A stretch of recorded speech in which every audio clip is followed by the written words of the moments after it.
Hello. Today was supposed to mark the joyful start of our honeymoon, a trip we had planned together. But just as we were about to leave, my husband unexpectedly tore up my passport. He seemed oddly satisfied with himself, leaving me utterly bewildered and furious. I never intended to travel with him. My plans had always been to go with my mother. Although there had been some underlying tension before we got married, I hadn't fully grasped the depth of the issues between him and his mother. It was a shock to realize no one in my circle had ever discussed anything as bizarre as a mother-in-law dominating their honeymoon plans. This revelation left me more than just angry. It felt surreal. Doubts about my marriage began to creep in when he began cutting my passport into pieces, especially seeing his mother's unsettling grin. I knew then I needed to get away quickly. This dramatic turn of events provided me with the unexpected but perfect evidence I needed against them both. My name is Catherine. I'm 30 and have been in the workforce for 5 years. Recently, my boyfriend proposed and I eagerly accepted, excited to begin planning our wedding and honeymoon. Meeting my husband was a surprise in my career. I've always been somewhat reserved, and though I had a boyfriend in college, I hadn't seriously dated anyone after that. So, getting married before many of my colleagues was as surprising to me as it was to everyone else. My husband, who was a senior at the company when I joined, always supported me through challenging tasks. Despite having only dated one other person, who was a classmate, my husband's maturity, being 4 years my senior, made him appear reliable and trustworthy. I was overjoyed when he asked me out on our first date, and I cherished the dolphin figurine we bought at the aquarium that day. His clear intentions of dating with marriage in mind gave me a sense of security. We enjoyed many wonderful dates before he proposed, each one a step closer to the life I envisioned. At the very same aquarium where we had our enchanting first date, I found myself wondering, could I really be this happy? That night was so exhilarating I couldn't even sleep, and the memory of that joy remains vivid in my mind. Riding on that high, we decided to visit his parents' house the following week. However, during that visit, my initial excitement began to wane as I started to feel uncertain about our upcoming marriage. My father-in-law was welcoming, but my mother-in-law seemed less than thrilled with me. She even remarked, suggesting that my fiancé could have married someone more impressive than just an ordinary girl. Her words planted seeds of doubt about our future together, making me feel uneasy. Despite this, I thought it might just be pre-wedding jitters, so I carried on with the wedding plans, trying to keep a brave face. Then, one day, while discussing our future life together, both my husband and his mother just assumed that I would quit my job. Although I once thought leaving work post-marriage would be ideal, I no longer saw it as my only path. Reflecting on this, I realized that my concerns about our marriage were likely what deterred me from considering such a drastic change. Despite my mother-in-law's insistent suggestions that I quit, I decided to continue working at the same company as my husband, effectively ignoring her advice. During our wedding planning, we disagreed on when to officially register our marriage. He wanted to do it sooner rather than later, and ultimately we went with his preference, registering just a short while later. The process was straightforward, but becoming officially married brought me genuine happiness. We had initially talked about having a small, intimate wedding, but as soon as he mentioned this to his mother, she intervened. The very next day she called, insisting, "You're planning a small wedding for Henry? Please don't make such decisions without considering everyone's opinions. The wedding should be grand and elaborate. I'll make sure it's exactly what Henry wants. And keep your guest list limited, just your parents and close friends. Your friends wouldn't add much excitement to the wedding anyway." I was overwhelmed by the barrage of opinions about the wedding venue and the guest list. It was incredibly frustrating to feel that my soon-to-be mother-in-law thought she could dictate every aspect of our wedding.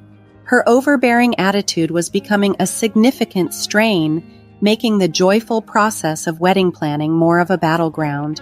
Despite my strong feelings about the situation, I chose not to argue with her. I thought perhaps this was just the nature of weddings, so I silently agreed to invite only my parents and close friends, as she had insisted.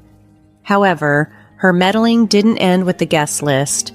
She had opinions on every detail: the schedule, entertainment, decorations, and even the menu. If we had implemented all her suggestions, our budget would have been completely blown out of proportion. Initially, Henry's family had agreed to share the wedding costs with us, but unexpectedly, they shifted all financial responsibility onto my family, pushing us well beyond our planned expenses.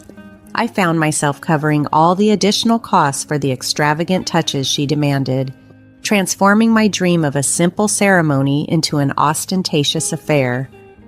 In an attempt to manage costs, I made a few discreet changes, hoping to save some money, but she discovered these adjustments and berated me for what she called making the wedding look cheap by not adhering to her vision. After the wedding, I was looking forward to putting some distance between myself and my mother-in-law. But then, Henry surprised me with unsettling news. Despite my clear desire for space from her, he insisted we move into her house. Our new apartment, which we had already secured, was suddenly canceled without my consent, and all our belongings were redirected to his family's home.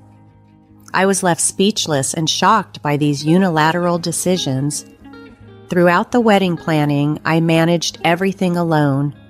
When I cautioned Henry about the potential financial overrun from following all his mother's extravagant requests, he simply ignored my concerns. My anxiety, already heightened, soared. We had planned an overseas honeymoon, which was supposed to be a dream getaway for me. However, my enthusiasm waned due to Henry's peculiar behavior and the daunting prospect of living with his mother upon our return. Strangely, while Henry was unhelpful with the wedding arrangements, he took the initiative to book our honeymoon flights and accommodations.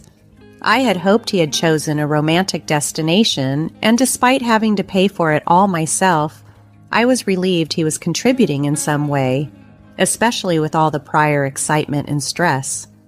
The wedding chaos had barely settled when the day of our honeymoon finally arrived. Despite my unresolved concerns about the wedding and the daunting prospect of moving in with his mother, I was determined to make the most of our trip with Henry. However, my resolve was tested when, in the middle of the night, as we prepared to leave for the airport, Henry casually dropped a shocking revelation. "Catherine, I'm going with my mom instead," he announced nonchalantly as I checked her luggage. I was stunned. "What do you mean? This is our honeymoon, not just any trip. Why would your mom come along? We only booked for 2, for the flights and the hotel." As I struggled to grasp the situation, Henry revealed even more bewildering news. "I never said I was going on this trip with you, did I?" "Don't be ridiculous. I'm going with my mom. It's a thank you trip for everything she's done for me. You stay here and clean the house from top to bottom." Before I could react, Henry began to tear up my passport. I watched in disbelief, unable to utter a word as he destroyed it. Just then, his fully dressed mother barged into the room without knocking. "Henry, are you ready?" she asked eagerly. Seeing her, Henry's face brightened. "Yeah, we're all set. Finally, we can go on this trip without any interruptions." They both chuckled, leaving me feeling utterly disgusted. It was a moment of harsh realization. I was on the verge of marrying into what felt like a nightmare. I had been pondering how to get along with my mother-in-law, but this situation was beyond anything I could have imagined. The reality hit hard. I had made a monumental mistake. As they prepared to leave, I finally spoke my mind. "I see now what kind of people you both are." Yet they simply laughed off my words as if they meant nothing and left together. Feeling utterly betrayed, I reflected on the recent events. I had been so pleased thinking Henry was taking an active role in arranging our honeymoon, but it turned out to be a setup for him to travel with his mother. He had orchestrated everything, even booking all arrangements under her name, and left me responsible for the expenses. The betrayal cut deep, marking a turning point in how I viewed our relationship and what my future would hold with Henry. Overwhelmed by anger more than sadness, I found myself grappling with the devastation wrought by my husband and mother-in-law. What were supposed to be the most unforgettable moments of my life, my wedding and honeymoon, had turned into surreal episodes of disappointment. At first, I was in disbelief, unable to accept that this was my reality. But as the truth settled in, I knew I had to act swiftly and decisively. I needed a divorce, and interestingly enough, I had something that might assist me in the process. I had begun recording various moments since the wedding preparations, not just for keepsakes, but to capture the essence of these significant life events. Initially, these recordings were intended to preserve precious memories, but they gradually became a log of my mother-in-law's hurtful behavior and outright harassment. There were times I considered stopping, thinking these recordings would never again see the light of day. Yet, in a twist of irony, they became invaluable. Just days after moving in, I found myself hastily repacking my belongings. It didn't take long, as I had barely unpacked. The thought that my husband and his mother might already be at the airport enraged me, but I pushed the anger aside. I wanted to leave no trace of my brief stay in that house, so I cleaned it meticulously. While cleaning the living room, I stumbled upon something astonishing: evidence that my husband was embezzling money from his company. In his role overseeing sales, he had been reporting lower earnings and pocketing the difference. Shockingly, his mother was complicit. She kept detailed notes of the actual sales figures and the money he siphoned off, and even cataloged the luxury items he bought for her with the stolen funds. Discovering this malfeasance left me horrified. For a moment, I considered trying to smooth things over, especially since I worked at the same company. But then I thought, why should I protect someone who had so blatantly betrayed me, opting to take his mother on what was meant to be our honeymoon? Armed with the evidence of embezzlement, I headed straight to the company. Although they were supposed to be enjoying their honeymoon, my presence in the office surprised my colleagues. Everyone bombarded me with questions about why I was there instead of on my honeymoon. I decided to be open. I had nothing to hide. I explained that my husband and his mother had taken the trip instead, that my passport had been destroyed, and that I had shouldered the cost for the entire journey. This ordeal not only marked the end of my marriage, but also revealed the true colors of the people I had once trusted. My colleagues, bosses, and superiors were stunned and incensed on my behalf. I appreciated their concern and headed towards the executive wing of our company. What none of them knew was that one of the top executives at the company was my uncle. I had never disclosed this relationship to anyone, not even my husband or mother-in-law, as I didn't want anyone to think I landed my job through nepotism. I had secured my position purely on my own merits, and since my uncle wasn't involved in human resources, I had requested him to keep our relationship under wraps. He agreed, respecting my wishes, and we maintained strictly professional interactions at work. As a child, my uncle had always treated me with immense affection, almost like his own child. He indulged my every wish, and we shared many trips, despite my parents occasionally chiding me for asking too much of him. Since I joined the company, our interactions have been limited to professional exchanges, except for a brief moment during orientation. Upon entering his office now, his initial warm smile quickly turned to concern as he could tell something was amiss. "Why are you here? Weren't you supposed to be on your honeymoon?" he asked. Seeing his familiar, caring face, I broke down, and through my tears, I recounted everything that had happened. My uncle's expression turned to one of fury, a side of him I had seldom seen. After I explained the situation with my husband's embezzlement and presented the evidence, my uncle immediately promised to convene a board meeting to address the issue. He was supportive, and after discussing the necessary steps to take at work, He suggested we go out for a meal to help me get my mind off things for a moment before driving me home. Despite the profound betrayal I had endured, I felt immense gratitude for the genuinely caring people in my life. About a week later, when my husband and mother-in-law returned from what was meant to be our honeymoon, my husband called, livid that I hadn't picked them up from the airport or cleaned the house as he had instructed. He demanded to know my whereabouts. By then, with the support of my uncle and parents, I had already engaged a top-notch divorce lawyer, and proceedings were well underway. Without letting my husband get another word in, I responded firmly, "You two are loud and irritating. I don't want to hear your voice anymore. Why would I pick up someone I'm divorcing?" This marked a definitive end to our relationship, as I chose to move forward surrounded by those who truly valued and respected me. "Why would I follow your commands to clean?" I asked. He seemed shocked for a moment, but quickly continued his tirade. "Do you think it's okay to speak to me like that? I did you a favor by marrying you. If we divorce, you'll never find anyone else. My mom's furious too. If you come back now and cook for us, I might forgive you. We're tired of the foreign food. Make us some traditional meals."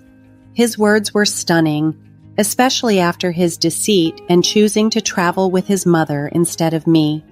It was then I realized that the man I thought I knew was never really there at all. Over the past few days, while reflecting on these revelations, I consulted a lawyer to initiate our divorce. "Please discuss any further matters with them," I responded firmly. "Divorce? What are you talking about? We're not getting a divorce," he protested, disbelief in his voice. I could hear his mother in the background, demanding the phone and hurling insults my way. "Well, do as you please. By the way, I informed the company about your embezzlement. They might be calling you in soon. Maybe you should get a lawyer too. Bye." I could sense his panic through the phone, but I was beyond caring. He kept calling, but I blocked his number. My uncle, aware of our original honeymoon dates, had already taken action. The company summoned my husband based on the evidence I provided. They verified the information and confirmed the discrepancies in the payments.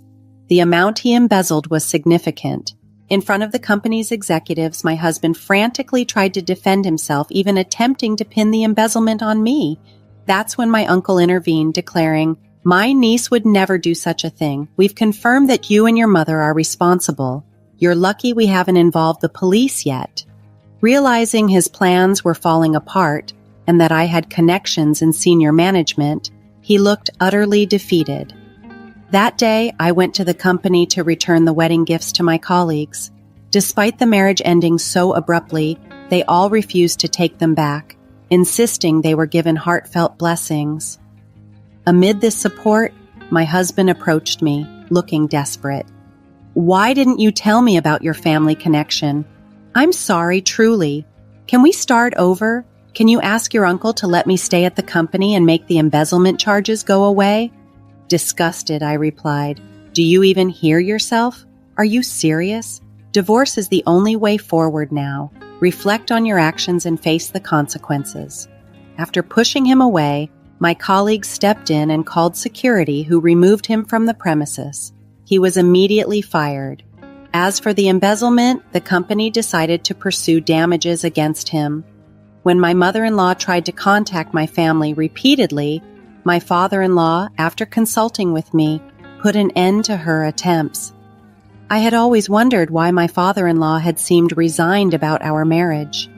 Now, surrounded by people who genuinely cared for me, I was ready to move forward, free from the deceit and manipulation that had overshadowed my marriage. When he came back to apologize, admitting his mistake, it became clear that he had misunderstood the situation. He thought his mother was going on a domestic trip with her friends and was looking forward to a quiet week without her constant demands for shopping and dining out.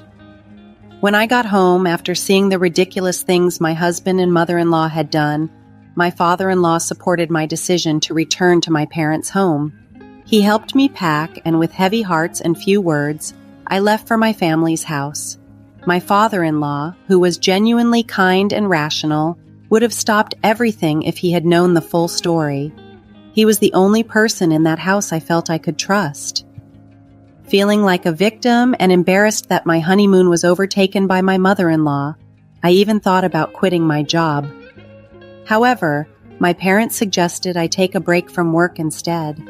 Meanwhile, my uncle believed that staying busy with work might help distract me. After discussing with the CEO, they arranged for me to be transferred to a branch office. The divorce process with my husband proceeded smoothly, thanks to a great lawyer. Surprisingly, I later discovered that my father-in-law had played a role in this as well. During our wedding planning, it was revealed that my husband had almost no savings. My in-laws, being just an average working-class family with my mother-in-law's expensive habits, also had little saved up. Despite this, the alimony I received, considering our brief marriage, was quite generous. Shockingly, my father-in-law had to sell their family home to cover it. Their house wasn't in the city center, but in a close-knit community where everyone knew each other. On the day I was supposed to leave for our honeymoon, I returned to their family home with my luggage in hand. With the neighborhood's love for gossip, rumors started spreading fast.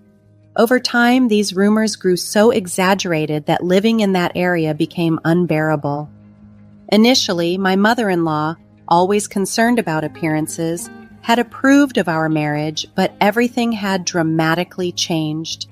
Since both my husband and I worked for prestigious companies, my mother-in-law took great pride in having both her son and daughter-in-law employed at major firms. It was a status symbol for her. However, due to her actions and the ensuing rumors, she likely found it unbearable to stay in that community. Additionally, my father-in-law probably felt a heavy burden of responsibility, having to cover for the financial damages caused by my husband's embezzlement. While I feel nothing but disdain for both my husband and mother-in-law, I genuinely pity my father-in-law. After being fired and ordered to pay damages, my husband suffered a mental breakdown and has been listlessly residing in a small apartment. Seeing her son in such a state, my mother-in-law withdrew into seclusion. My father-in-law, fed up with her behavior, even considered divorcing her as he did not want to spend his later years in such a strained marriage. He reached out to me, asking if I could connect him with the lawyer I had used. I promptly got my uncle involved, who facilitated contact with the lawyer. It might take some time, but I hope my father-in-law can eventually live the life he desires. Thanks to the intervention of the company's CEO and my uncle, I was transferred to a branch office where I was surrounded by supportive colleagues and superiors.